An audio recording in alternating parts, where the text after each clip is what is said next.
My name is Vivekanand Sondhi, and on behalf of the ML Sondhi Institute for Asia Pacific Affairs and the Kalinga International Foundation, I welcome you to today's webinar. It's the third in the series on geopolitics along the Indo-Tibetan border, and today's theme is challenging China on other fronts. I welcome Ambassador Mansingh, who will be chairing the webinar proceedings. I think most of you already know or would be knowing about today's distinguished panelists or would have read the descriptions from the invitation. So without further ado, I welcome Ambassador Mohan Kumar, Lieutenant General Lamba, and Admiral Raja Menon. We just have one housekeeping rule. The questions will only be via the chat box. So as you listen to the presentations and you have questions, please send in, please write them down in the chat box. So let me now ask Mrs. Madhuri Sondhi to give her introductory remarks. Thank you, Vivekanand. So good evening, everybody. On behalf of the ML Sondhi Institute for Asia Pacific Affairs, the Professor ML Sondhi Trust, and the Kalinga International Foundation, I join Vivekanand and Ambassador Lalit Mansingh in welcoming today's discussion, today's distinguished panelists, Admiral Raja Menon, who is a recipient of the ML Sondhi Prize for International Politics of 2009, Ambassador Mohan Kumar, Dean of International Affairs at the Jindal School, and Lieutenant General Arvinder Lamba, President of the Institute of Peace and Conflict Studies. I also welcome our distinguished audience to this third webinar in the series titled Geopolitics Along the Indo-Tibetan Border. Today's subtitle, Challenging China on Other Fronts, broadens the discussion to maritime and economic dimensions of the confrontation between India and China. I might briefly remind the audience that we remember Professor Sondhi as a Rhodes Scholar, UPSC topper, diplomat, public activist, parliamentarian, and academic who taught in the Indian School of International Studies and JNU, and was chairman of the Indian Council for Social Science Research. It might surprise people to know that he was an economist by training and had spent time at the Delhi School of Economics before joining the Foreign Service. He was much concerned with some of the topics under discussion today. Tibet and the Himalayan border, of course, but also the economic dimensions of the India-China imbroglio. And we look forward to Ambassador Mohan Kumar's contribution on weaponizing trade and investments. He also had an abiding interest in India's maritime posture. For example, in July 1982, he organized a full-day seminar on India's stake in the Indian Ocean under the auspices of a group of 80, where, apart from academia, there were contributions from the strategic community and members of the armed forces, including Commander Sureshwar D. Sinha, Vice Admiral Suresh Prakash, Major General Jagjit Singh, and Major General Rajendra Singh Sparrow. I'm giving the titles and designations they had at the time. In an article from 2002, co-authored with Professor Ashok Kapoor of Carleton University, titled Indian Ocean Area, Professor Sondhi had written that India's naval expansion should be tuned to convey a number of messages. And from them I quote just three. One, the object of naval expansion is China, not Pakistan, as people tended to think at that time. Secondly, India needs a naval base to complete its nuclear triad, and it must have a triad if it is to acquire credible second strike nuclear weapons capability. Thirdly, the new frontier and the center of gravity is the Indian Ocean, which is the junction where Chinese, American, Russian, Indian, and Japanese interests, along with those of Indonesia and most Southeast Asian countries, converge, and they potentially collide with China and the West in the military sphere in the coming decade. As of today, with China, I believe, China, I believe, has the largest navy in the world. So we may ask, can India by herself or in collaboration with other countries challenge China and or defend her interests on the maritime front? Can India reorganize her trade and supply lines, offer incentives or disincentives in a way that reduces her economic dependence on China? Given reports that the situation along the LAC remains grave, where troops are having to dig in for the long winter, we look forward to a military appraisal and assessment of the situation. And we also look forward to questions and suggestions from our audience. And thank you for your kind attention.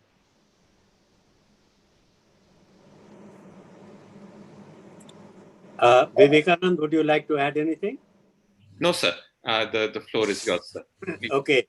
Well, first of all, let me thank the ML Sondhi Trust, and in particular, Mrs. Madhuri Sondhi and Vivekananda, for giving us this platform, a unique platform for informed public discussions on matters of national and international importance. Mrs. Sondhi, thank you for reminding us of Professor Sondhi, always an inspirational figure for us. And those of us who belong to the diplomatic fraternity remember with fondness that he was one of us, very much our senior. Well, it is 6 months since the Chinese army, without provocation, committed the most serious aggression on Indian territory since 1962. Bilateral discussions with the Chinese at the level of the foreign and defense ministers, and after the 7th round of talks at the level of the military commanders, which took place yesterday, there has been negligible results.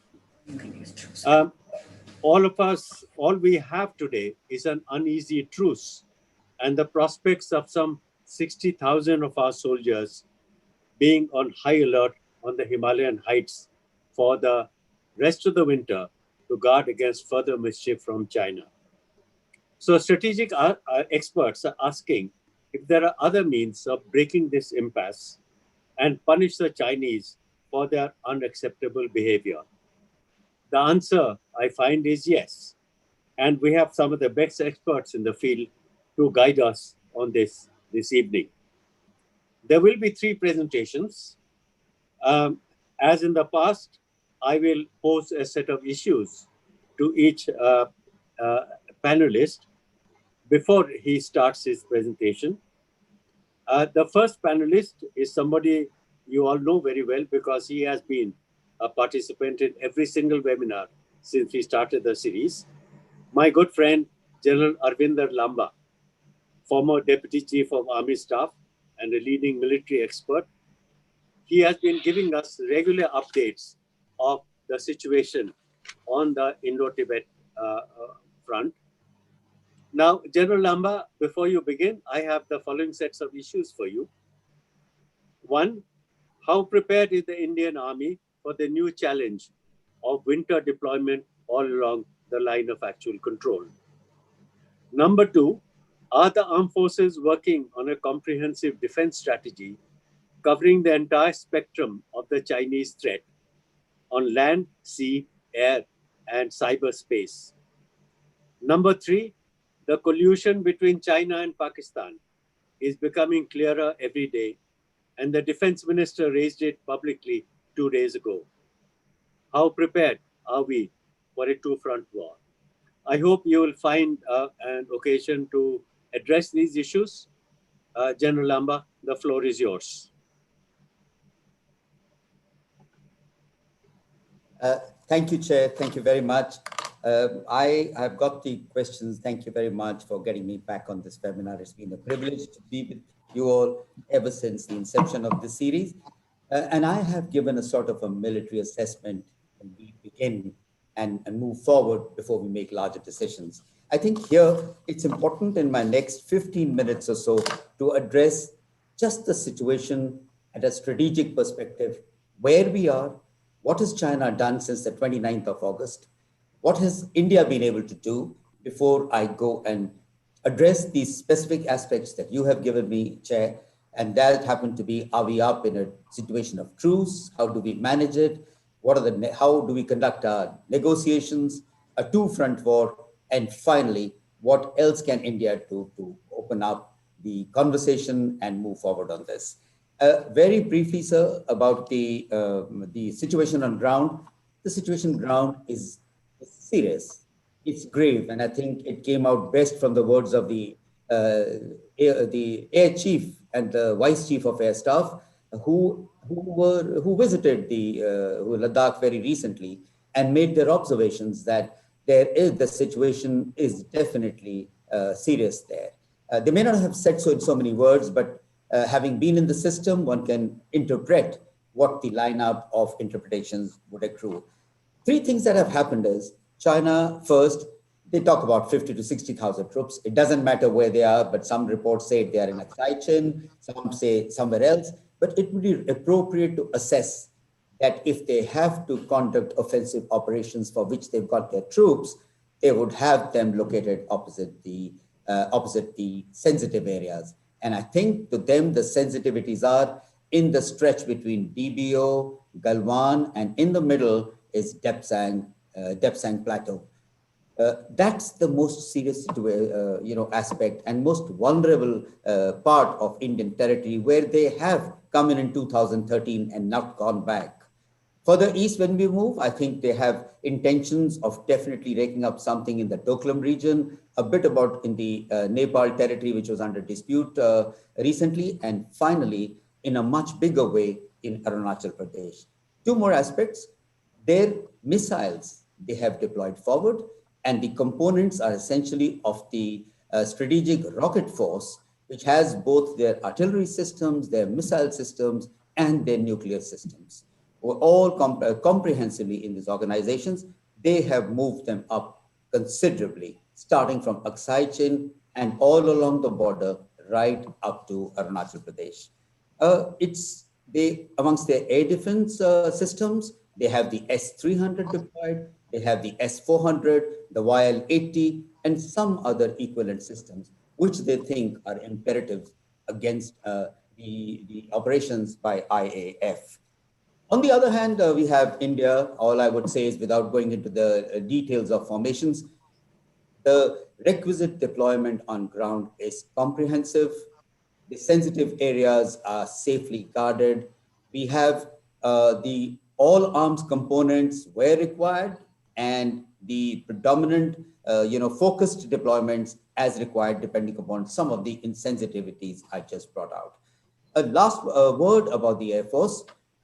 It's important to see that the Indian Air Force has been a dominant factor that is covering a large number of gaps in the last 2 months.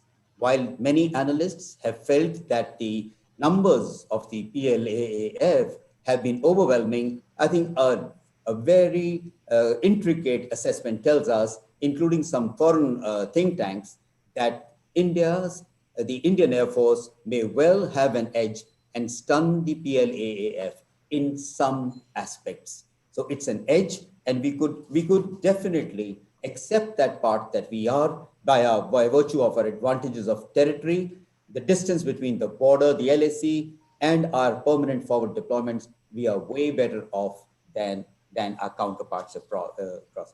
We also had a recent committee, and it's out in the open, where almost 100 BrahMos missiles have been permitted for deployment, along with their launchers. Missiles from various other locations that the Indian missile groups have also moved forward. And I think that's a fair counter that we need to review in the overall statistics of the deployments. If I have to sum up, it'd probably be that we have a LAC that is safely guarded by the Indian military, comprising of both the services and, of course, strategic reconnaissance with the help of the recce aircraft, surveillance aircraft of the Navy. And we have a situation where the mix of aircraft, the new game changers, so-called the C-17, C-130, we have the Apaches, the Chinook, etc., give us confidence. A word about the impasse that we are coming. Before that, on the employment of the Air Force, a line on how different are we from Kargil. I think Kargil was a place when we actually deployed Air Force very cautiously, very sort of very shyly, and never could get the best out of the Air Force. I think all that we had, the serious line that we were following was none of our aircraft could have crossed the LOC and therefore had to restrain itself, use the best of weapon systems. But if the same equation is transported now, I think the Air Force is far better equipped and placed to give us an edge. We come to the second part of your question, sir. Are we in a state of truce or an impasse? How do we negotiate with them? How are we going to manage the disengagement? How do we manage the two-front war before we finally see where we go? Briefly, sir, the posture is aggressive from the China PLA side. And I think it is, in their view, what Global Times they share. In fact, it's a very important thing to share that what they publish in the Global Times in English for the global readers is maybe well different from what the Global Times they print in Chinese for their domestic audience. And if we've done a lot of analysis on that, many things that are put out could be a part of propaganda, could be a part of deterrence, but they are not mentioned in-house for the domestic audience and listeners. We have an impasse today, sir, and the impasse clearly shows there is a problem with the diplomacy moving forward. In the last statement that came out after the external affairs ministers met in Moscow, I think two things have happened. The Chinese have impelled a new dimension. Instead of the LSE, they've used the word border areas. And strangely, the need to revert to status quo ante of 20th May has not come out in the joint statement. And I think if there is an impasse, this is the main basis of the impasse, that if both these statements are contrary to what I and everybody in the audience would actually expect, this element is missing and will have to be addressed. Since this has happened, we would need to manage this impasse militarily and diplomatically. And why I say militarily, first is, till the time it is an impasse, the length of this impasse, the duration and the outcome of this impasse is not in hands of India. It still probably is in the hands of China and China's decision makers. And I think for that, we will have to be militarily ready, militarily prepared for every contingency, and prepared no matter how long it would be to manage the impasse till it gets resolved. My assessment is that such a large movement of troops on both sides, heavy platforms having been deployed, including the Air Force on both sides, there is no stepping back and there are no negotiations that will break this impasse in the near future. The bottom line, in my view, is we must prepare for 2021 when the weather opens up, sometimes about May, June, July, or even later, by when either the diplomatic efforts would have succeeded or not succeeded, but the military and the whole nation would be ready to hold its position in all aspects with China. The negotiate, when you come to an impasse, there is often, in conversation that we've never been good in our negotiations with the Chinese, and it's absolutely true. Over 60 years, we've had a series of interactions, meetings, finally, which was a WMCC and equivalents, which have only put more and more spirals and complexities to every time there has been a meeting. And this time, there is a need to fix the uncertainty of these meetings and the kind of mechanism that is there. The challenge is there is loss of trust. The kind of military activities that have taken place have led us to a situation unlike the previous series of 24 meetings where there was no hardcore issue. And why I say that we need to be very deliberate in our negotiation is because the last mention of 1959 claim line adds a completely new dimension last week to this ongoing negotiation. While we are combat ready for any consequences, I think the army would be building up its own offensive defense capability as well in the terms of its counter-strike formations. And as was mentioned by one of the Northern Army commanders in a recent interview to the Hindustan Times, that we have the capability and we will do it. It means that while we are negotiating, militarily we are ready, diplomatically the efforts will go on. But to get back to 1959, while it may be a national review of this possibility, and I don't think it would ever get conceded to, we will have to proceed with negotiations from a strong position, unlike ever before. The old format of treaties of peace and tranquility, which in my mind were periods of 10 to 20 years when China wanted to upgrade its navy and air force, that it signed those treaties and for no other purpose. It also built up its best infrastructure in that period. That much for negotiations, sir. And therefore, the third aspect about challenges, well, how do we manage this challenge? The basic outcomes of such a situation are twofold. One is operational and second is logistic. I'll be operational first. While we have our troops forward intact, their operational efficiency to a large extent will depend upon their equipment, will depend upon how well they are preserved, how well they are kept efficient, fit, and competent to carry out operations. The best equipment in this meantime could also be given to them, which gives them a complete overview in the area where they may have to operate.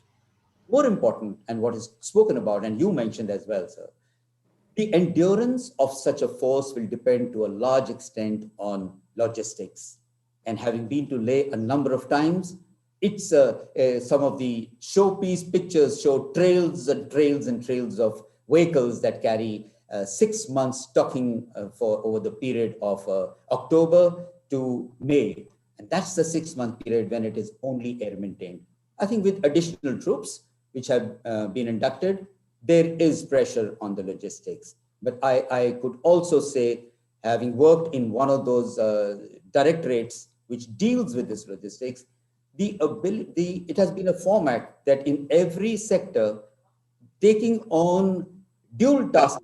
Lamba, you have 3 minutes left. So. I have 3 minutes, sir. I will conclude in 3 minutes. So there is an inherent ability for dual task formations to get up, to move from one part of the theater to this part of the theater. And therefore, these situations and contingencies exist and should not be very much a problem.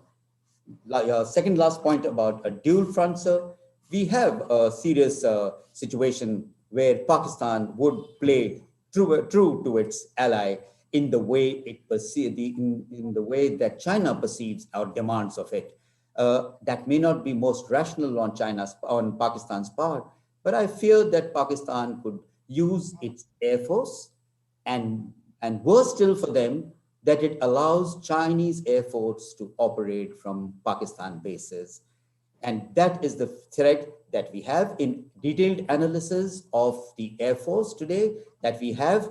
I even have the numbers of how we are deployed from the Western to the Eastern theater as far as the Indian Air Force is concerned, and their counterparts of the PLAF.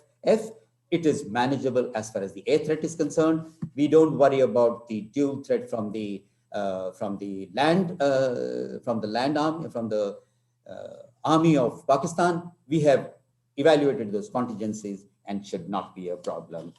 The last two aspects are about where does India go from here? A wonderful book written by Hans Christensen, Indian Nuclear Forces 2020. They too indicate that India's ability to fill all the existing voids in the nuclear field towards building a nuclear triad are credible. The pace of filling that gap is definitely credible, and there is a hope that this will be a fair deterrence vis-a-vis today.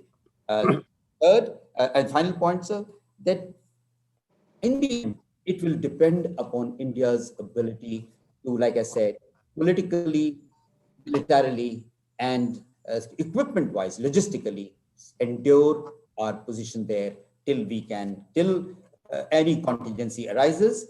You've asked a question which will be left unanswered now, but I will try and do it. There is a need, sir, and I am told that after the last time we spoke about it and I checked, there is an evolution, there is the process for China-centric comprehensive strategy that is underway. the three services have integrated under the IDS to push in the various threat perceptions and the operational and strategic needs of the three services vis-a-vis China. And we think this should be completed very shortly. A budget to support this strategy and a long-term policy or a long-term strategy should soon be available to every reader. Thank you, Chair. I've finished in 15 minutes, sir. Thank you. Thank you for that. My special appreciation. Thank you for a very comprehensive analysis. I was following everything and was in agreement with everything you said, except when you brought in the nuclear triad, I was a little anxious. I hope we are not anticipating a nuclear exchange between China and India, but that's for discussions later on if necessary. Our second speaker will be my very good friend and the leading strategic expert, Admiral Raja Menon. Raja, along with very eminent experts like former Navy Chief Admiral Arun Prakash, they are part of a group of navalists who argue that shifting the confrontation from China to the sea level will give India a greater advantage. Well, for Raja, I have the following sets of issues. One, while China has committed blatant acts of aggression against its maritime neighbors in the South China Seas, it has carefully avoided any illegality in the Indian Ocean. So how can India confront China in the seas around us when there is no overt challenge from that country? My second issue, Raja, is China has invested heavily in a chain of naval bases and civilian maritime facilities along the sea lanes of commerce in the Indian Ocean area. From Djibouti in the west to Gwadar in Pakistan, Hambantota in Sri Lanka, Riam in Cambodia, and many others in between. How successful has India been in creating matching infrastructure in the Indian Ocean area? My third point, Raja, is China is acknowledged, and Mrs. Sondhi alluded to this, China is acknowledged to have the largest navy in the world, not to mention a huge merchant navy, the largest coast guard, and the largest fishing fleet, all of which are part of its maritime assets.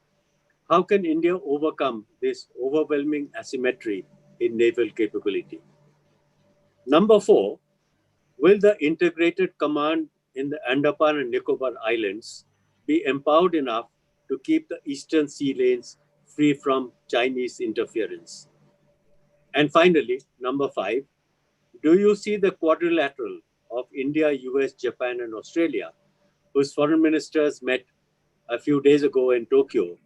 Do you think the Quad is the most promising nucleus for a powerful maritime coalition against China? Raja, the floor is yours. Thank you, Lalit. I've been given a long list. I'll try and cover most of the points that Lalit has referred to, but I have a slightly revolutionary idea, which is a little startling. And it is so startling that I decided rather than blurt it out. My talk is to cover the aspects of whether the Navy could have been used in a similar escalation which the Chinese did at Galwan. What really happened in Galwan? The subject of my talk, of course, I would like to give it a title, which is Widening the Himalayan Conflict into the Indian Ocean. Early this year, we were living in apparent peace with China when in February they started reinforcing their troop strength.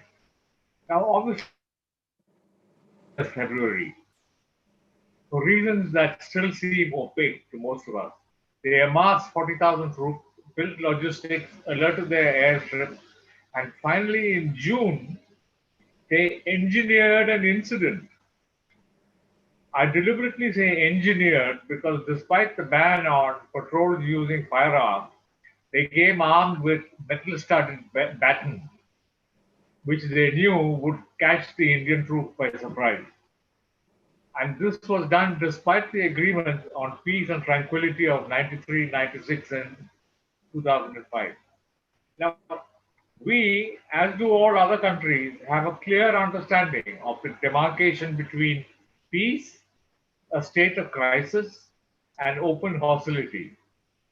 We have clear rules that govern each escalating state.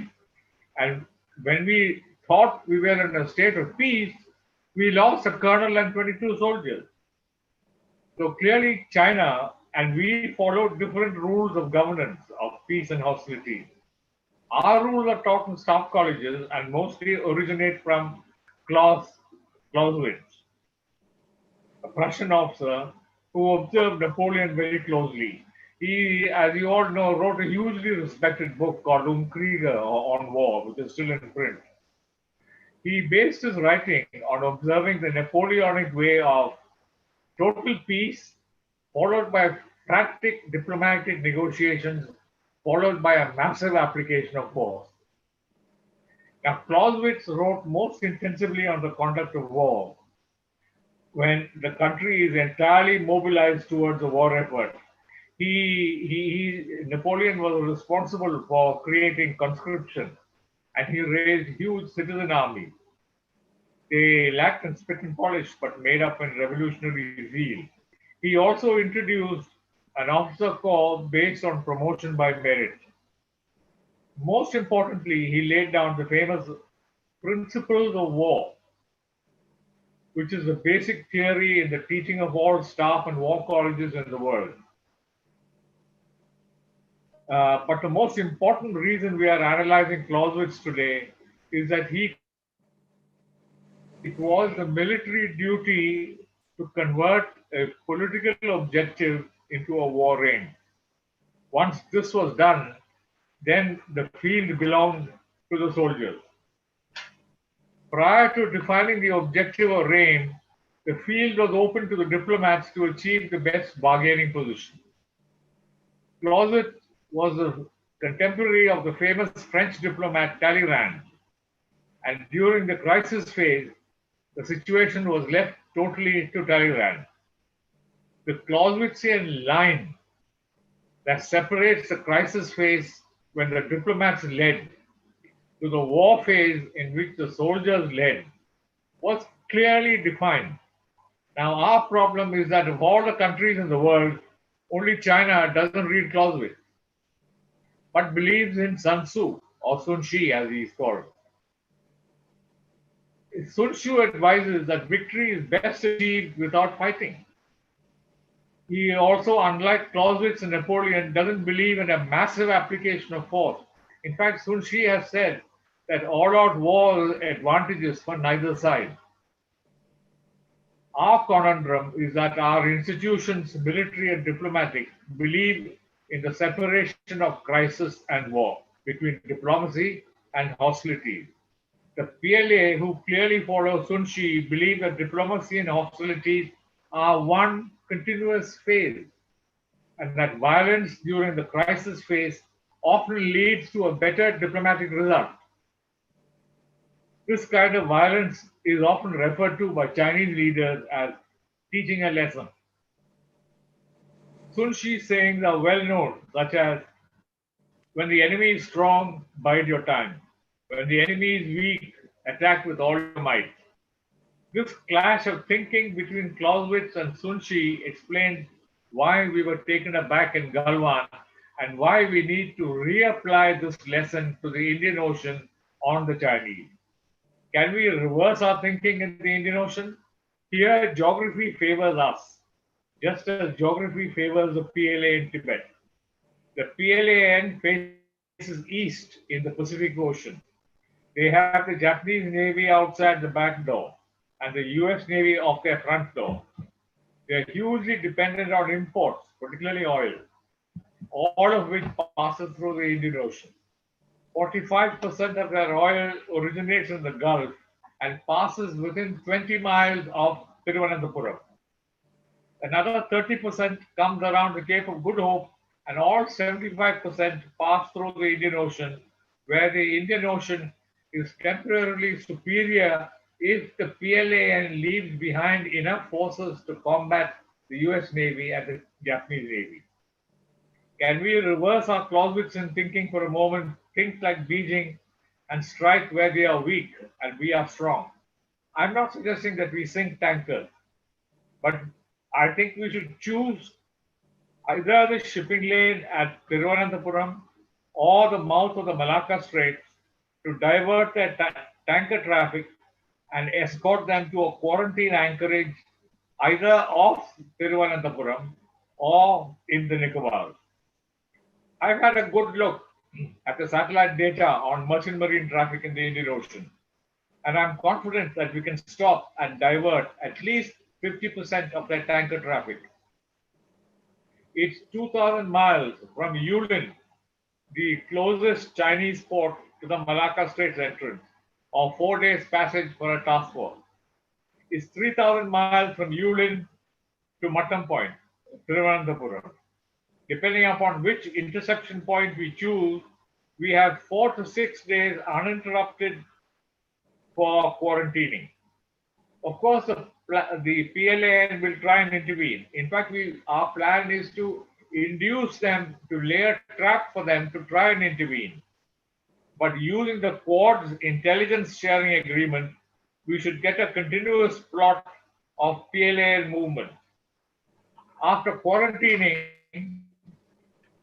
we declare a maritime around the quarantine anchorage and declare that ships entering the zone will be interdicted. Now, there are advantages and disadvantages to choosing either Thiruvananthapuram or the Nicobars as the quarantine anchorage. But remember that what I'm suggesting is that during the crisis phase, if the Chinese are attacking us in the Himalayas, we go on the offensive in the Indian Ocean. Of course, we pack the maritime exclusion zone with layers of submarines and hope that the PLAN will try and breach the MEZ. What would be a good idea is if we were to signal our intention of doing this with our Navy in reply to the aggression in the mountains. The signaling could be done in peacetime, but will involve a reversal of foreign policy. At present, we keep repeating the Quad's objective of ensuring a peaceful flow of traffic in the Indian Ocean. I don't see how ensuring a peaceful flow of traffic in the Indian Ocean, which is mainly Chinese tanker traffic, helps us in our political objective. I can sense that what I'm saying here about going on the offensive in reply to aggression in the Himalayas, some skepticism in the audience, mainly for two reasons. One is, should we really widen a war and not try and smother it in the first place? The second is, there is a confusing density of shipping in the Malacca Strait. Whose ship, whose traffic, which is the point of origin, which is the destination. But I hope we haven't forgotten the MOD directive to the Navy in 1965, where the Navy was told, don't widen the war. And the Navy was told to stay south of 22 degrees north. That was a humiliating mistake. In 1971, we successfully declared a maritime exclusion zone off Karachi and cleared all traffic before attacking it with missile boats.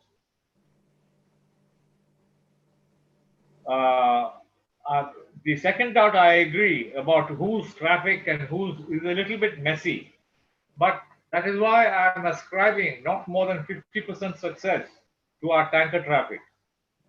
In the overall view, I hope we never repeat 1962 when the army fought the war all alone, and we merely listened to what was happening on the front through All India Radio.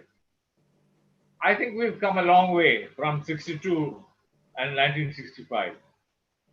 But perhaps many of you are not aware of the heavy opposition within the Navy to Admiral Nanda's insistence on declaring a maritime exclusion zone of Karachi.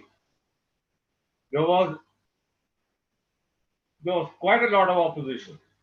Lastly, I expect some skeptics might be doubtful of the wisdom of escalating a Himalayan war into the Indian Ocean. But what I want to say is that after the Iraq war, information dominance has been added to Clausewitz's list of the principles of war. If we can convince the Quad to continue reconnaissance flights in the South China Sea, the Australians fly from the Air Force Station at Butterworth in Malaysia. The Americans fly from Diego Garcia. If they can keep us, and the Japanese, of course, are all over the South China Sea. If they can keep us informed of planned ship movements, we should have an edge over the PLAN or that part of the PLAN that comes into the Indian Ocean.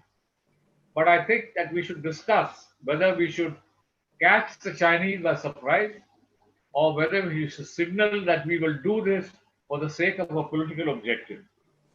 To summarize on Lalit's requirement, I just summarize briefly. The first is that I think we must change our overall strategy to fight the Chinese. That we must fight while talking. Secondly, we need to mobilize the Quad for a specific purpose, for reconnaissance and intelligence, because I don't think the Quad is as yet a fighting alliance. Thirdly, this means that we mobilize the entire Navy before acting. I expect that in the Malacca Straits, we would probably need something like 15 ships and 8 to 10 Coast Guard ships. Fourthly, we need to discuss whether we need to signal our intent before acting or catch the Chinese by surprise. But I don't think we should switch over to what strategy I'm suggesting. I think we should open discussion, because this must be gamed. This must be gamed in the tactical schools and war gamed again and again. And much war gaming will be required before we decide whether we are going to depart from Clausewitz and jump towards Sun Shi. Thank you, Lalit. I finish. Thank you. Thank you, Raja, and thank you for keeping within the time. Well, I enjoyed your somewhat revolutionary ideas on what we should do. Some of them made me a little anxious, especially your idea that we can sequester a Chinese tanker and drag it to our zone of control. The thought hit me that the Chinese might as well do the same thing when our ships are going past the South China Seas, because we have about $280 billion of traffic of merchandise that goes through the South China Sea. The other is about the Quad. Now, I totally agree that the Quad should be activated, except that of the 4 countries involved, we seem to be the most hesitant to talk about security within the Quad. But I completely agree with you that the Quad must be enabled to take this on more aggressively as we face the Chinese. Well, I'll leave it at that. We'll have time for discussions. We come to our third and final presentation, which will be by my good friend and Foreign Service colleague, Ambassador Mohan Kumar. Mohan is amongst the foremost trade negotiators in India and currently heads an important think tank that keeps a focus on the Indo-Pacific. The issues I have for him are: 1, as a diplomat and trade specialist, do you believe that trade and investments can be used as a strategic weapon against China? Number 2, if you agree with economic decoupling from China, would you prefer A, comprehensive and rapid decoupling, or B, selective or phased decoupling? Number 3, your think tank, RIS, has done a detailed study of India-China trade. Is there, in your view, a viable decoupling plan available for India based on your conclusions? Number 4, most economists have criticized India for withdrawing from the RCEP, arguing that we have handed over the Indo-Pacific market on a platter to China. Some, like Professor Arvinder of Columbia University, have had second thoughts and now support the move made by the government. Would you please share, Mohan, your assessment, and also advise if concluding free trade agreements with leading trading partners like the European Union, the United States, the United Kingdom, Japan, and other trading partners would be a viable alternative to joining the RCEP.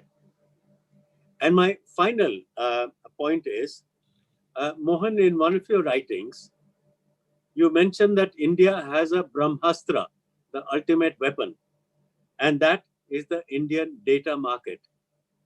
I would like you to elaborate on this and tell us how we can use this Brahmastra in weaponizing trade and investments against China. Mohan, the floor is yours.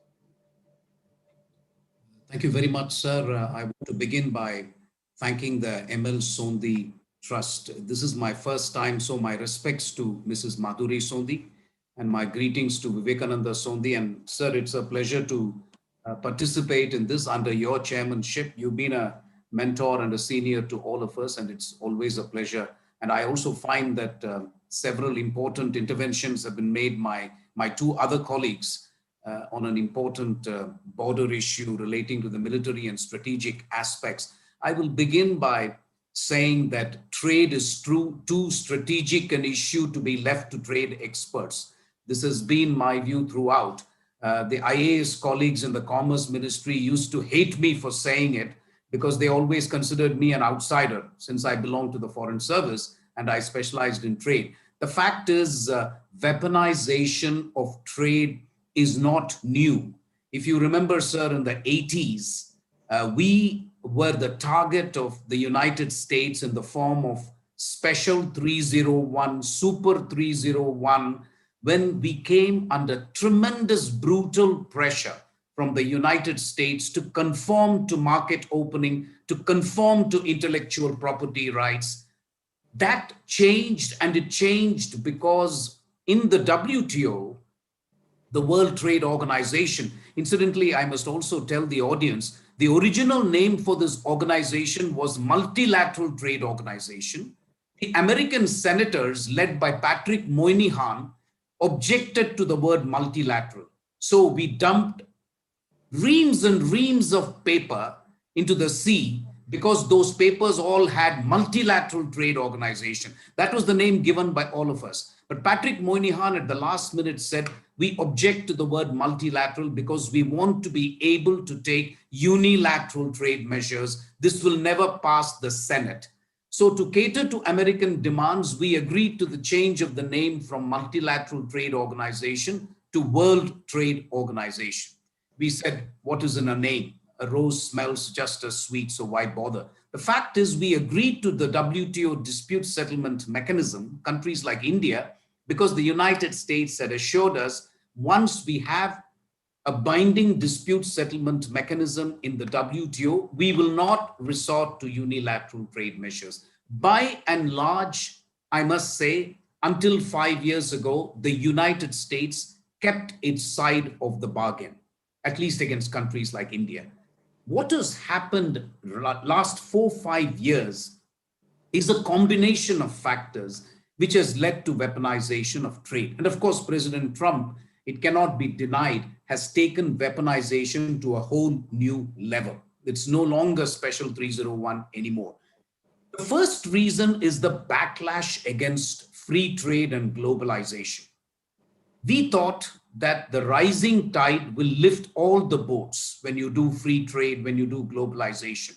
Fact of the matter is, in places like United States and Europe, arguably, there are more losers than winners from globalization. That is led to a backlash. And this backlash, very honestly speaking, was not anticipated by those of us who negotiated at the WTO. We just accepted this logic that a rising tide will lift all boats. Indians will become richer, but to a lesser measure. Europeans and Americans will become far richer. That was the basis on which WTO was created. This has completely changed. The United States has taken weaponization to a whole new level because Section 232 of the United States trade law, which is based on national security exception to trade, has never been used.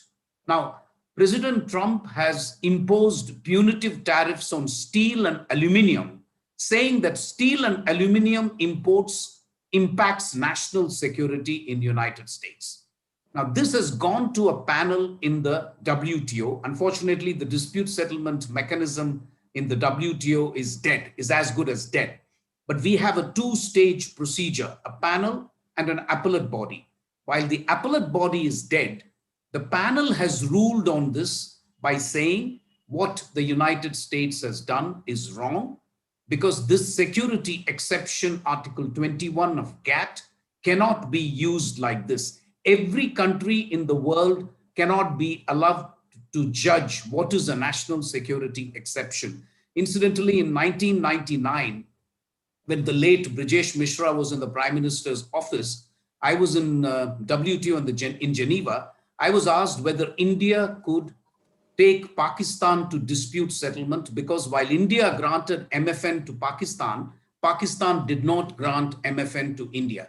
So I consulted informally in the WTO Secretariat, and the Secretariat said Pakistan will very easily be able to justify not granting MFN to India because Pakistan is in a state of permanent war with India.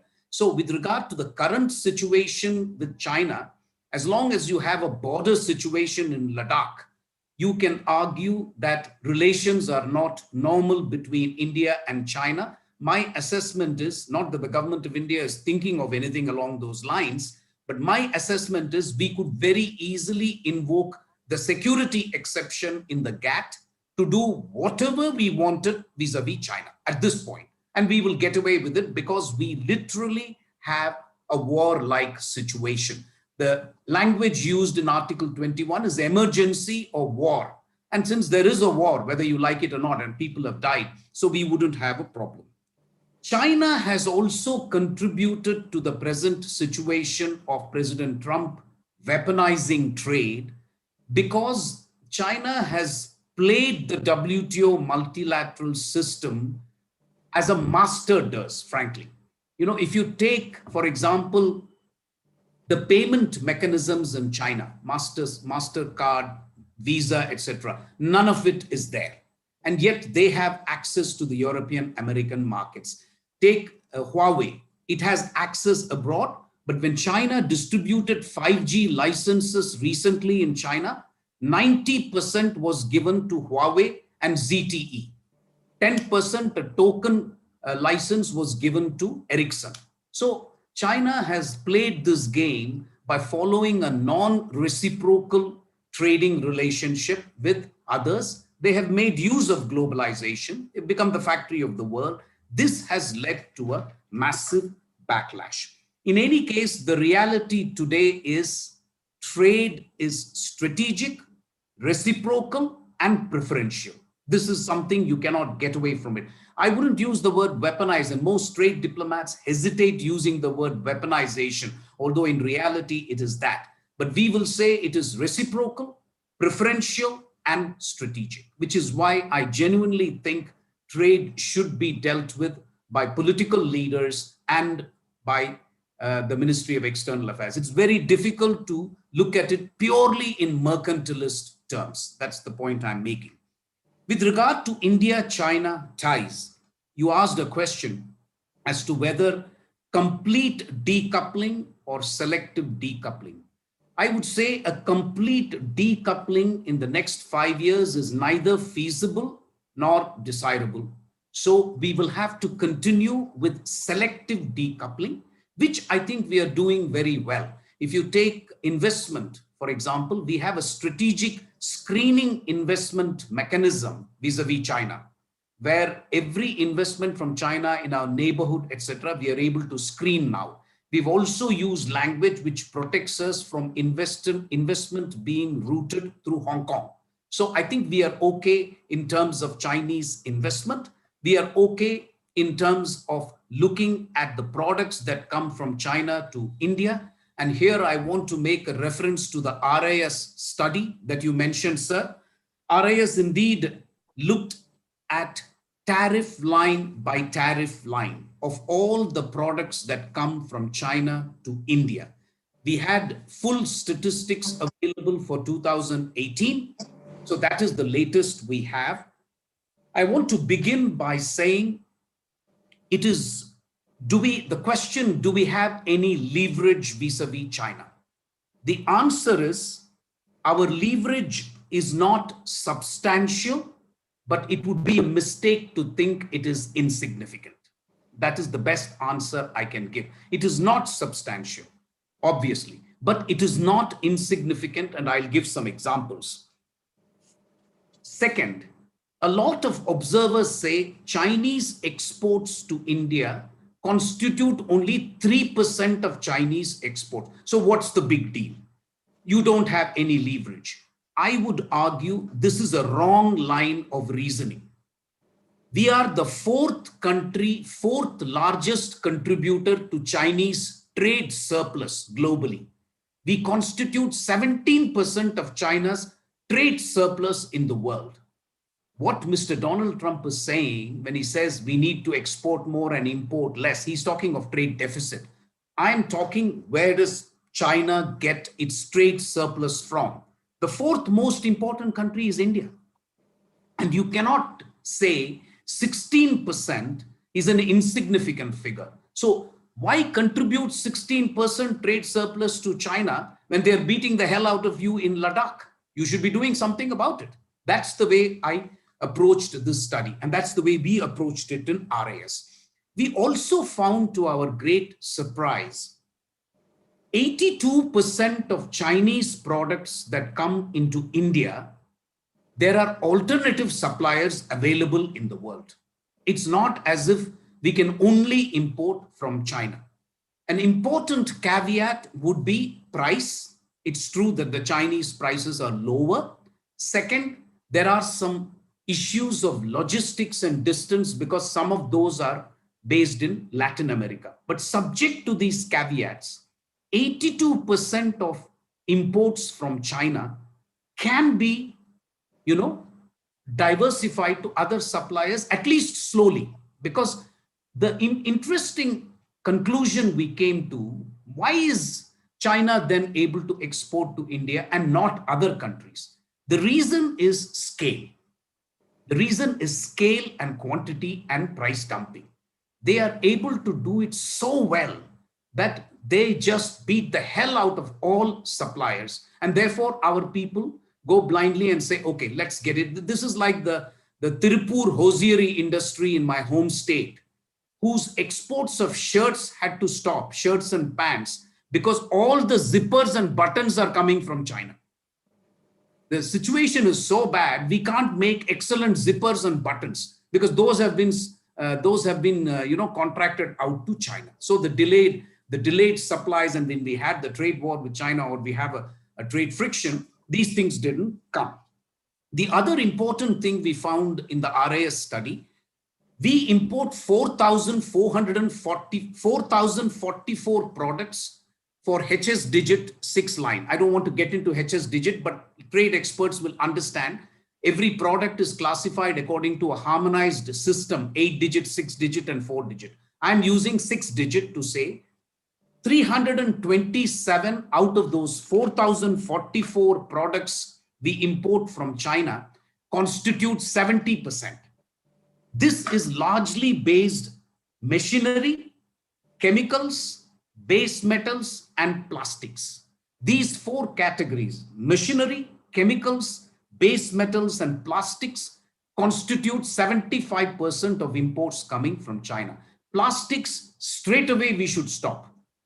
We should really be, diversifying our import. There's no reason to get it from China. On the other hand, it also doesn't make a difference. But what I am looking at trade as long as China does not allow rice exports from India, as long as China takes forever to give marketing approvals for Indian pharmaceutical products, as long as our people have difficulty going there, I think there is no reason for us at least to continue to import products which we can import from elsewhere. So what is the bottom line? The bottom line is we think in the RIS that 16 to 20% of the imports can be diversified straight away. Straight away, we can stop 20% of imports and use other supplies.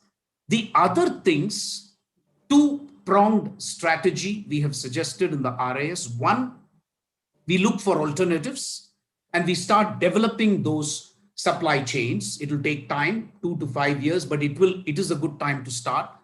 As far as the issue of active pharmaceutical ingredients and others are concerned, we have to rely on Make in India and Atmanirbharta. There is no getting away from it. This is the way I interpret Atmanirbharta. I don't believe we are going back to autarky of the 19th century. That is not going to work. But I think in some areas we will. Makes no sense to import all your active pharmaceutical ingredients, or at least 70 to 80% from China, when 20 years ago we were making all this in India. The Indian Drugs and Pharmaceuticals Limited was making it. Unfortunately, again, for cost reasons, we have gone to China. So this, I think, can be brought back and we can develop Atmanirbharta at least in those areas. So I would conclude by saying, at least on this segment vis-a-vis China, it is wrong to think we have no leverage, because TikTok, which was actually this app which was banned, the ByteDance company which owns TikTok, their capitalization took a huge beating because of the joint action by India and United States. So it would be wrong to think that we have absolutely no leverage vis-a-vis China. I will do 2 more things and finish my intervention, sir, with your permission. Just 5 minutes. One on RCEP and the second on Brahmastra, which you asked. So let me begin with RCEP. If I am to be brutally honest with the audience, I have internally flip-flopped on RCEP. I started off by saying Indians are reformers by compulsion, not by conviction.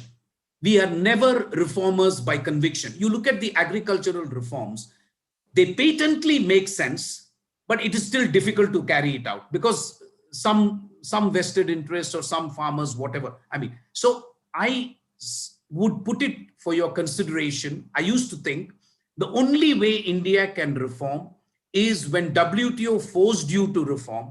You had to change from process patents to product patents. You brought your tariffs down. Why? Because Uruguay round, you had no choice. Your tariffs on products was 140%.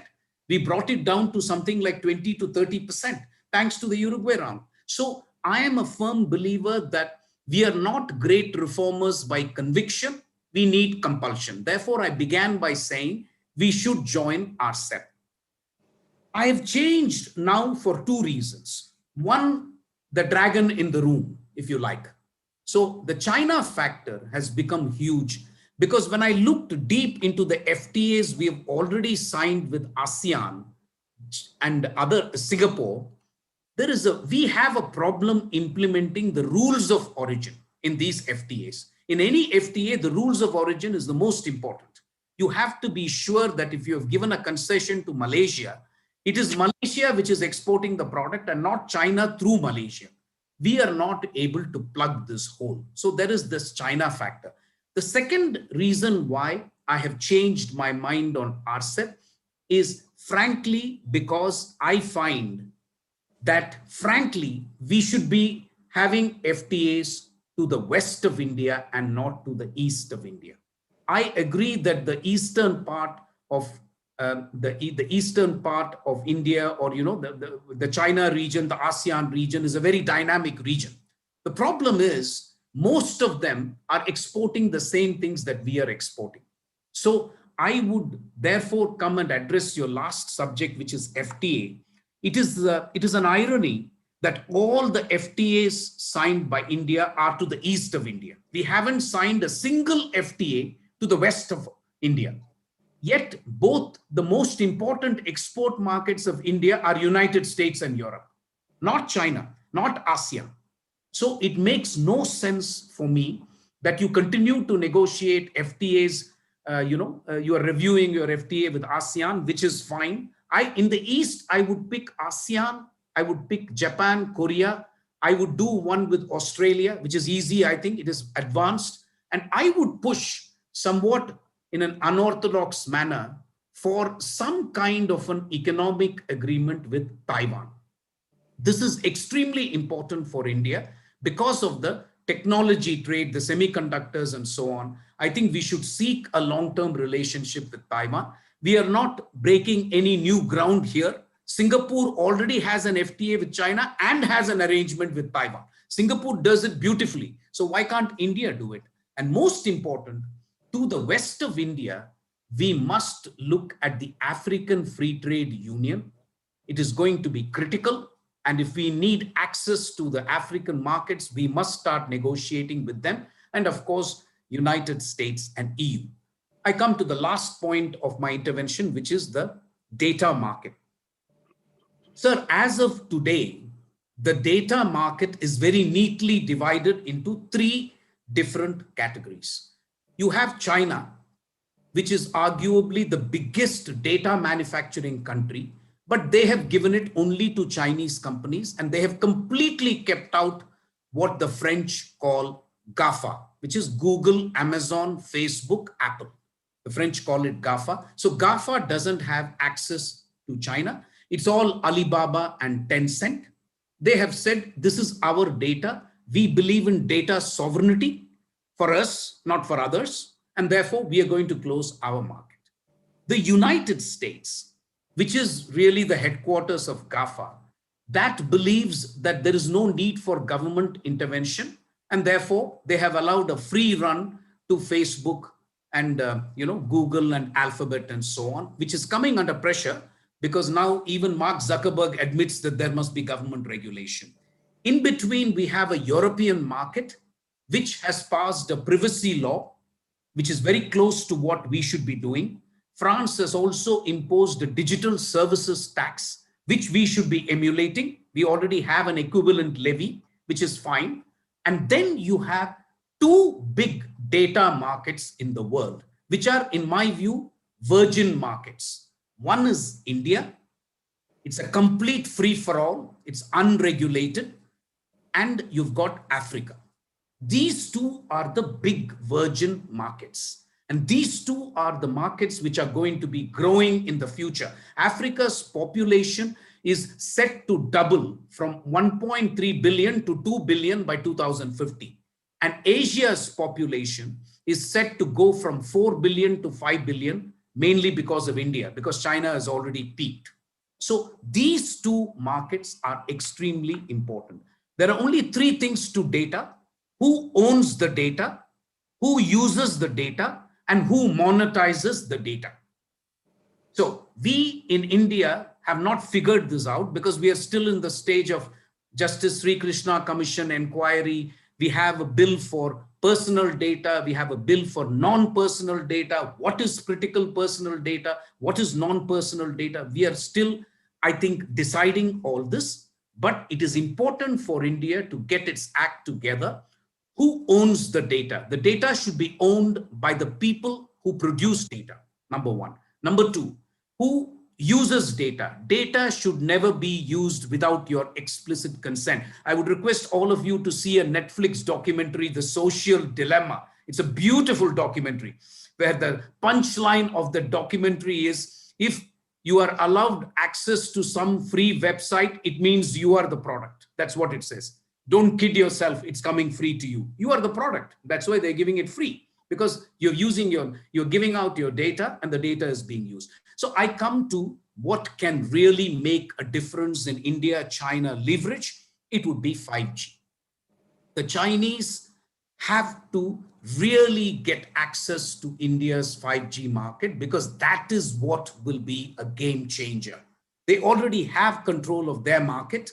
They're already facing huge headwinds in the West that will never change. So the real market they are after is Africa and India. I cannot speak for Africa. I don't know the politics in Africa, but for India, I am convinced that we hold this Brahmastra, which is our data can still be saved, and we need to do it as quickly as possible. I'll stop here, sir, and we can maybe then have question and answer session. Thank you very much again for the opportunity. Thank you. Thank you, Mohan. That was a very articulate analysis of a very critical issue. And I'm glad that you've thrown so much light on the issue. Now, we've had three outstanding presentations this evening. Vivekananda, if you can hear me, I don't have the questions on my pad. Somehow this time I'm not getting it. Right now we only have one question, so I encourage everyone to start sending in questions. I think meanwhile, if the panelists can talk to each other on the questions you think important, and then when you are done, then we can have a look at the questions. Excellent. So let me encourage the panelists to raise issues of concern to them on the subjects discussed by the other panelists. We'll go in the same order. General Lamba, are there any issues that you'd like to raise with Admiral Menon and Ambassador Mohan? 2 points I'll take this opportunity. Thank you, Chair. One with Admiral Menon, and I think this is what I brought out last time, that the borders of India today, we talk about two-front border, we've actually transformed into tackling a three-front border, with Pakistan and China being the two-front conventional, perception and preparation we do. The third front is the Indian Ocean region and India's, water frontiers. And I think I would just like the Admiral's comment to tell me, we consider in the Army the alternate strategic arm or an arena where the Navy can make a huge difference to the land battle across, or the land situation across the Himalayas. And how does he think he can do it? We all know that it's happening, and it's taking away China's attention towards the Indian Ocean. This is to Admiral Menon. And the second one is about trade as a weapon. What Professor Mohan Kumar has done, thank you for a brilliant presentation, Admiral Sir and Ambassador Mohan Kumar. It has been in so many seminars, my personal and many other point over the last 10 years. Why is it that the economists continue to think that trade is a must with an adversary like China, who we know at the lowest level that it is impregnating Indian markets, disabling our manufacturing, virtually finishing the competition within India, harming our economy?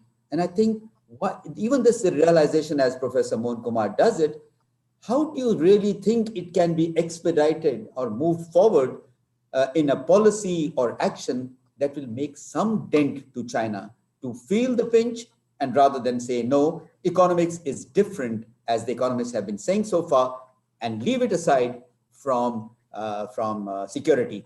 A small line I'd like to say, 2019, everybody's aware, in an initiative where the China was welcomed into the Northeast for trade on an assumption that this would have little to do with security. I mean, that I felt at the time was not contextual. It was in a way outrageous, and we see the impact today. So I think these are the policies that economists would have to put in place and ensure that there are no variations. Those are the two questions, Chair, from my good questions, General Lamba. I would also add another instance that with all the hostility that we have consistently faced from China, it was not very long ago that we accepted China as a strategic partner in some form. So these are the anomalies. Now, would Raja and Mohan please respond to the issues raised by General Lamba? Raja, you go first. Yeah, a general comment which should answer General Lamba's question also, and that is that look at China to assess its vulnerability. It has no vulnerability except the fact that 75% of its oil comes through the Indian Ocean. It's a huge continental power, and what we are trying to do is to affect the strategic choices open to the Chinese leaders, not do something to China. Doing something to China is no good. We have to make them alter course. And for that, you have to go for the big stakes. And only the big stakes is China has this vulnerability of 75% of its oil through the Indian Ocean, where it hasn't got naval superiority. So what I'm suggesting for General Lamba is that to ease the pressure on the Himalayan border, we divert Chinese tanker traffic, then make a maritime exclusion zone that the Chinese Navy will try and come and breach the maritime exclusion zone, in which case we will fire. This is a big alteration of course. But as I said, this needs to be war game. This needs to be played out in the tactical schools of the Navy in Mumbai and Visakhapatnam. But unless you can make the Chinese leaders see their options changing, I don't think anything else will do that. Because, for instance, in the army, you know that PLA is smaller than the Indian Army. 915,000 to 1,200,000 Indian soldiers. But somehow they managed to outnumber us at every encounter. Now, we say that that's because we got a two-front war. Now, why did we get into the situation of a two-front war? Do we need to change our foreign policy? If we cannot afford to have a two-front war, and we cannot afford to have more than 2% of our GDP spent on defense, then some change has got to occur. What is that change going to be? Is it an economic change? Or is it going to be a foreign policy change? Or is it going to be a defense change? As far as the defense change is concerned, I think that the only way out is to divert traffic and take that expression from the Chinese. Teach them a lesson.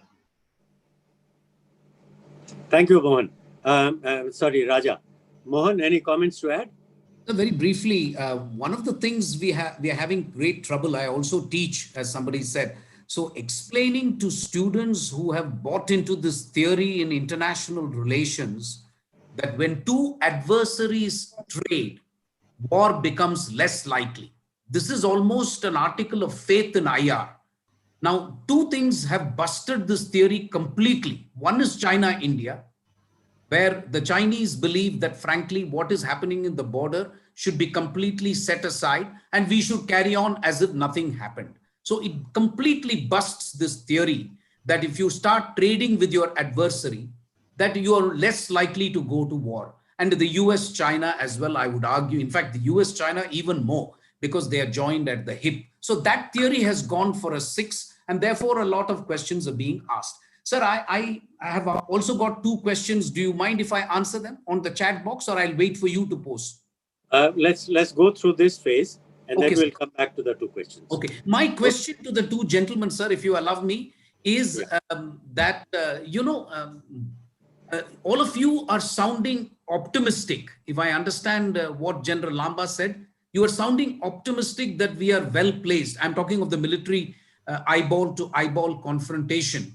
So if that is the case, I wonder why China is doing this, because politically I can think of several reasons why China is carrying out what is known as strategic overextension. That is, they don't have a problem just with India. They have a problem with Australia. They have a problem with Taiwan. They have a problem with the United States, Europe, etc. But militarily, is it true to say that in the past, India would have blissfully turned a blind eye and that we have suddenly started waking up to this salami tactics? Would that be a fair point? Thank you, sir.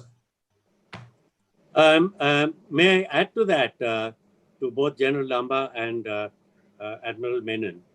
There is a theory going around that Xi Jinping has now finished the militarization and the reorganization of the various wings of the PLA.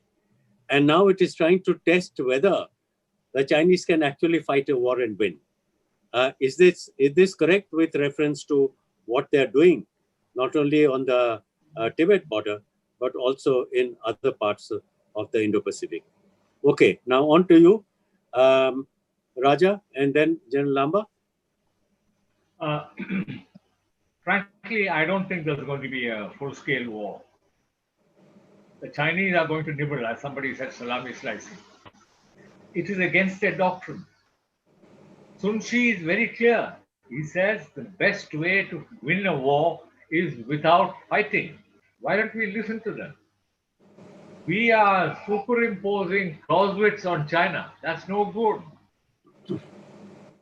They will fight and talk. In fact, they believe that it is useful to fight with an adversary before bringing him to the negotiation table. This is a different method of looking at war. And I agree with you that we have traffic going through the South China Sea. But that is why I said we've got to war game it. We have options available to us, like evasive routing and so on and so forth. But all that, I don't want to go into the tactical affair.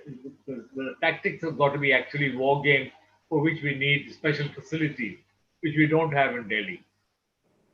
Raja, I have one problem with your theory. Now, Sun Tzu says that you don't have to fight. You let the other side surrender without a fight. That's right. Now, does it make sense for a country to spend about, close to $300 billion a year on its armed forces if they're not meant to fight? I can't believe that they have built up this elaborate infrastructure, reorganized their forces, reduce the size of the army, increase the armaments capacity, just in order to impress people, but they don't want to fight. I think I have a sneaking fear that the Chinese now believe that they can meet a country head on and fight. But I don't know. You military guys are better placed to answer this.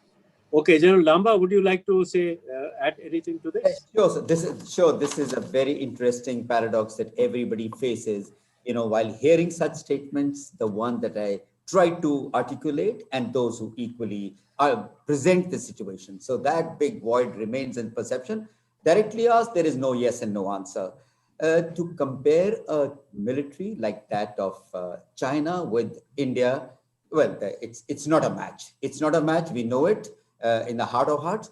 But where there is a match in where we offset their strengths, and that's where I'll draw the attention of Ambassador Mohan, that it's not always direct weapon-to-weapon combat ratios. There was a time when I was a DDG strategic planning 20 years back, we could evolve as to what would be the ratio. But let me also tell you, when you talk of a match, in keeping with our foreign policy, we have no policy of going into an offensive. Yes, counteroffensive, yes, but not an offensive. And when you talk of that match, it is simply giving you a rough sketch that when you are deployed well with your formations up in the front, like we are today, the enemy in the mountains, the adversary in the mountains needs perhaps 10 times the ratio to be able to succeed in any offensive operation, tactical, operational, or strategic. So I think that's fundamentally one of the issues one has to keep in mind. And second is, we aren't comparing ourselves. We are not trying to catch up with them. Our ability to catch up with them can be only asymmetric. And in the asymmetrics are our ability of nuclear deterrence. And for example, just BrahMos, its extended versions, its nuclear capability, Agni, and so on. I think the world rebalances itself from a nuclear deterrence to a military deterrence. it's right to assume that our military deterrence against China has failed. We have not succeeded because we believed, coming out of a policy that we were not aligned with anyone, we were compelled to take a policy that was one of denial. That means you deter by a policy of denial. It's time that we have changed from that. And I think what I can say a few instances, but I won't. We have gone on to the next step of denial by punitive action. It's called punitive denial. So before you consider a match between forces, there are levels where you consider yourself adequately postured and prepared for a defensive, because your policy does not have any options, does not cater for an offensive. But yes, like I said, counteroffensives, yes, new strike formations, etc. coming up. But having said that, we are quite steady and firm in our postures today to be able to sustain any action by China. And I'll give you an example. While China looks at India differently, it is actually preparing the $300 billion that Ambassador Mansingh said. We've gone on to how it postures itself with United States. So its match with India is indirect. It's the same equation. The way we posture and prepare ourselves for China, not the same equation with Pakistan. So I think these small issues do give, I can only indirectly relate that there is a mismatch in our capability, but put together by offsetting our strengths, I think we are strong enough to be. Thank you. That's what it is. Thank you, General Lamba. Now, Raja, if you have any issues, could you briefly mention them? Because we have a few questions we need to address. So let's have your comments before we get on to the questions. Raja? So your sound is muted. Raja is muted. Yeah, okay. I'm okay. Okay. I think there are very tough people running the Central Military Commission and the Politburo in China. Nothing is going to make them deviate very easily. I don't think defending our country, for 70 years, we followed a policy of defending territory. I think that's not going to help with China. As General Lamba said, we have to be able to punish the Chinese. If the army can promise that they can raise a strike corps, 2 strike corps, and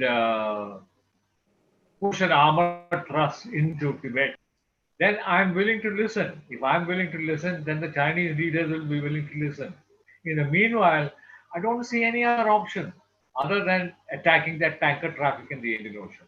That is the one vulnerability that China has, that they cannot live without oil. And we have the strength. Maybe we should look at the third option, which is changing our foreign policy. Maybe we should get closer in Quad. Maybe we should make friends with Pakistan so that we don't have a two-front war. But we can't have a limitation of 2% on the GDP, on the defense budget, have a two-front war, and say that we are helpless. Thank you, Raja.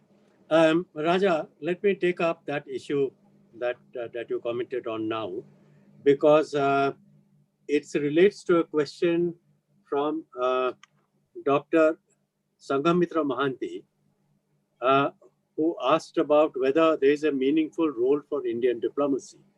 Now, I'm very touched that, Raja, you think that we should now turn to foreign policy.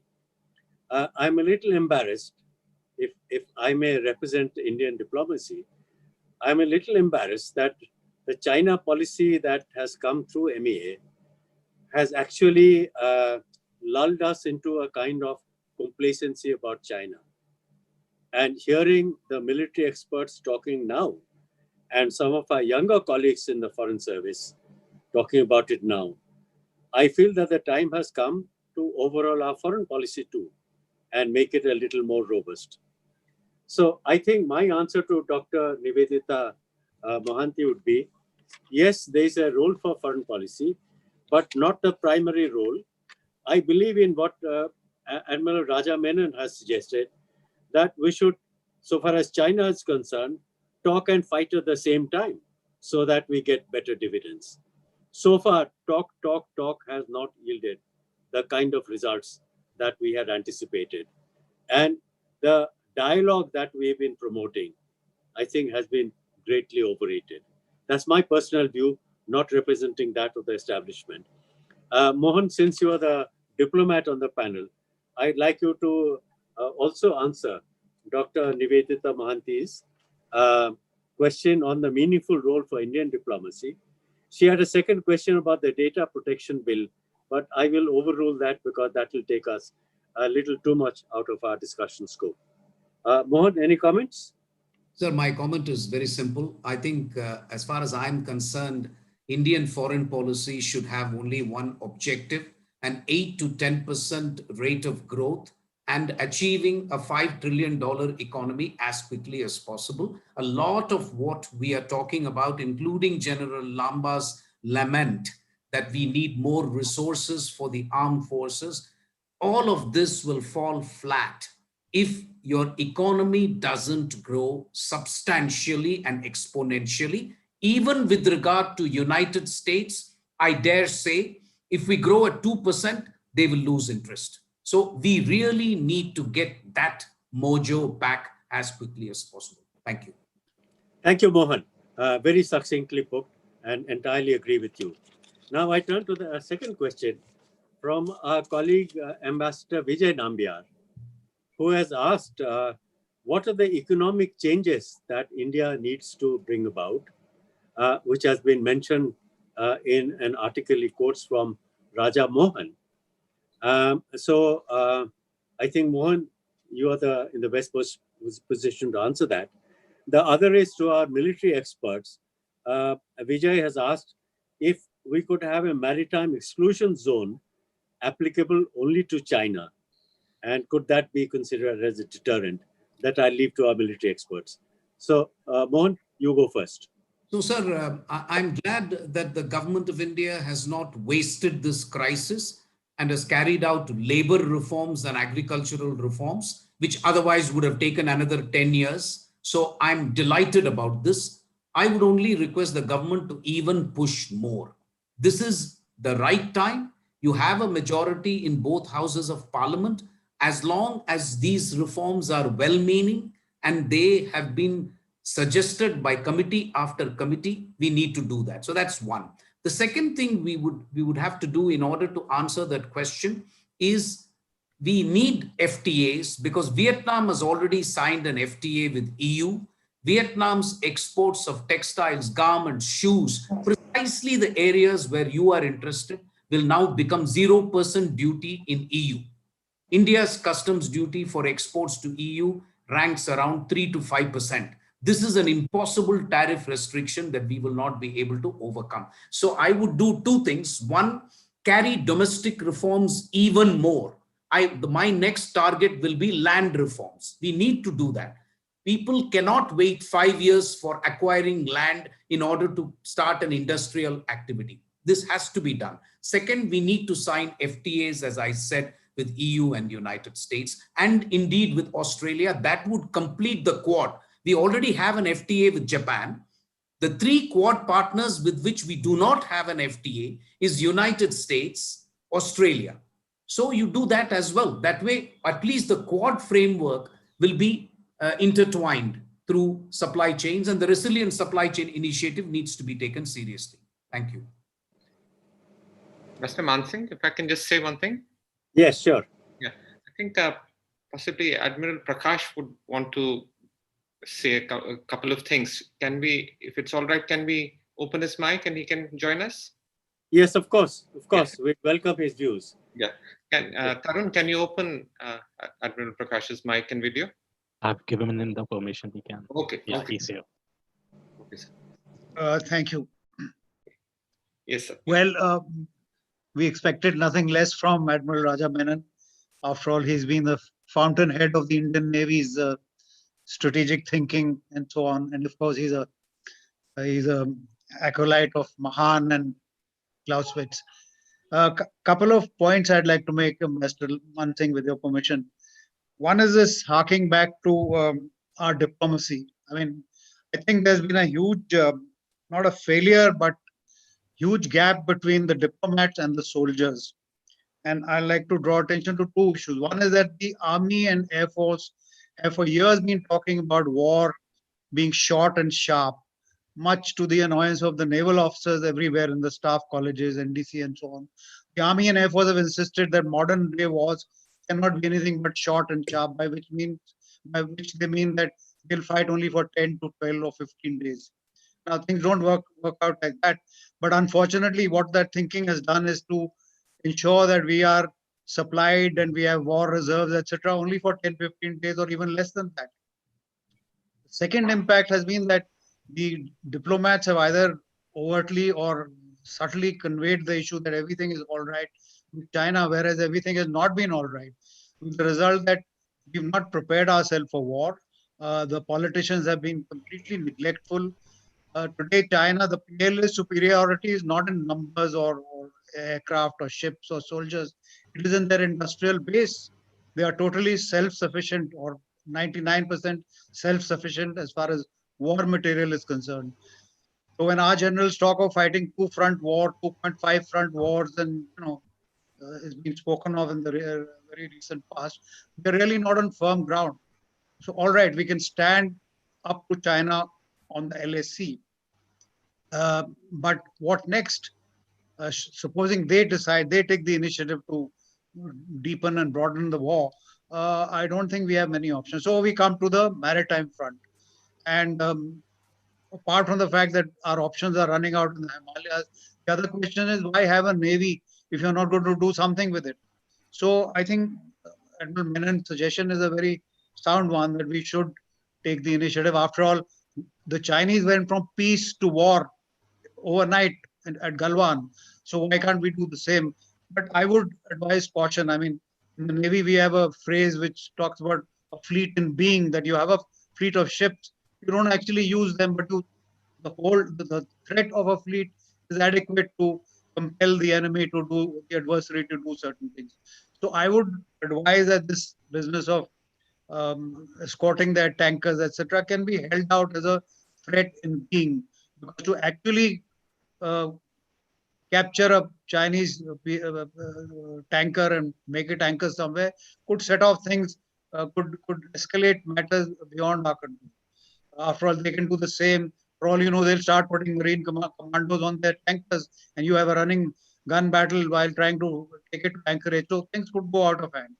And my last point is that the Quad of the four members, I mean, Quad has been living between hope and trepidation. Hope that just the threat of the Quad will make China behave, and trepidation that if we actually people sign on the dotted line, then China will do something terrible. But I think India, as the most affected of the four members of Quad, should now actually mobilize the Quad and tell people to put their money where their mouths are. And today something extraordinary has happened. France has designated its ambassador to Australia as also its ambassador to the Indo-Pacific. So that's a remarkable move. But people countries other than India seem to be taking more initiative. So I think it's time for India to take the first step and tell Quad to let's get business-like. And I would say that Quad should now adopt an agenda. So far it's been amorphous. People are saying, what is it all about? And it's only hot air. I would suggest that we should take a couple of steps and say Quad should have a secretariat. We should also suggest it should have a secretariat in Port Blair in the Andaman Nicobars. It can assign itself roles of humanitarian assistance, disaster relief, search and rescue, crisis response. There are many things. But once Quad takes a firm shape, then it will send us message to China that things are happening. Just like this exclusion zone can be put out as a message out there. I think the Navy has actually war gamed it, Admiral Menon, and perhaps it's not as simple as it sounds. So, but it is certainly an option. But we will need support. If the Quad members support your exclusion zone, then you're laughing. My last point is that if the Quad is so troublesome or problematic, we need to get out of the Quad paradigm and say, look out for another grouping, call it Concord, Indo-Pacific Concord, open it to these 4 countries. France is willing to join, Indonesia, Malaysia, all these people, and have a grouping and send signal to China that it's not just about 100,000 troops facing each other in the Himalayas. There are other things to look at, and certainly a threat of economic or trade warfare in the Indian Ocean is going to shake the Communist Party of China, because it will upset their economic program. The people of China who are looking forward to a life of luxury and ease will also get shaken up. So I would advise a bit of caution. Do hold out the threat, prepare for it. But our industrial base, our preparations for war are not what they should have been because of our complacency, and because the diplomats, with due apologies to you, Ambassador Mansingh, the diplomats didn't do their job. They left the line undemarcated, undecided for 60 years. It's unheard of anywhere in the world. Thank you, sir. Well, it's befitting that we close this very stimulating discussion with a contribution of Admiral Arun Prakash. He's been a strategic thinker and he's been actively writing on defense issues.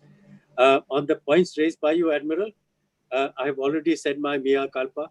I said that I'm not that proud of what we have done on the China front.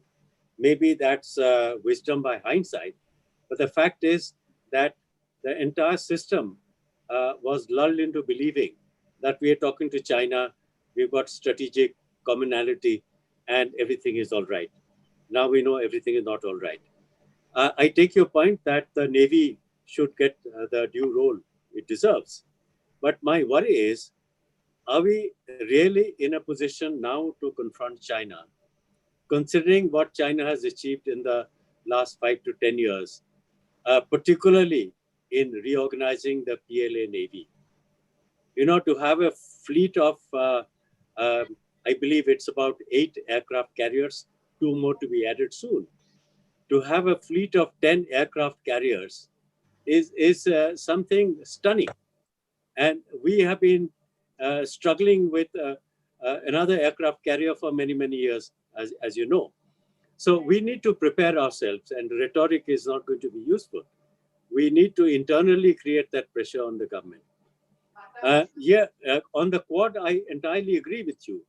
But the fact remains that the Quad is urging us to be more positive. Look at the statements coming from the United States. They are the ones talking about India's threat from China. Our leaders are not saying as much. We can't face China alone, let's face it. But we can have, as Kautilya had told us, and I think we should go back to our sources, just as the Chinese are doing theirs. Kautilya had said that we should have mitras, and we should now have a coalition of the willing. It's not our original idea. Prime Minister Abe had spoken about it almost 10 years ago when he talked about a coalition of maritime democracies. And he had in mind the Chinese threat very much as we have. So I agree with you. The Quad must be strengthened, but we must be much more forthright that we see a security role for the Quad, and everything else will follow.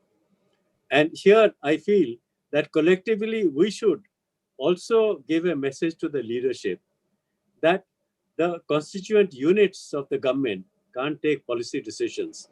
Not the Army, not the Navy, not the Air Force, not the MEA. The directive must come from the top. And here we must take stock of where we stand with China, what kind of threat China poses, not only for our territorial integrity, but for our future, for our prosperity. And once we do that, then all that follows of what steps should we take to increase our rate of growth, the faster reorganization of the armed forces, and what you have been promoting all along, a comprehensive strategy to meet the threat of China. And I want to thank you for being so forthright in all your writing and your speeches. Vivekananda, I think we have run out of time. Yes, sir. But if you have any comments, please go ahead. Oh, I would just like to. Can I make a comment?